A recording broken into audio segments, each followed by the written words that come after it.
এগুলো সরিয়ে দাঁড়াবেন গেলাম না কাছে এত টাকা ঠেকা পাচ্ছে না সে আর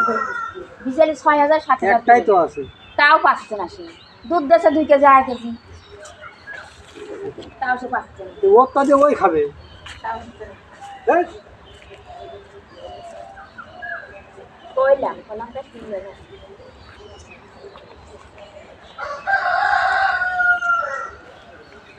আসলে নিজেই চলতে পারছে হ্যাঁ তাই কি তো আটটি বাড়ায় না জেনে দূরে যায় সাইকেল চালাই যায় আটটি বাড়ায় তো ঘাস কেটে বিছিনি কেটে হবে এবার ধরো এইটা নাইকা খুব চতুর আচ্ছা চাঙ্গে ফাঙ্গে ও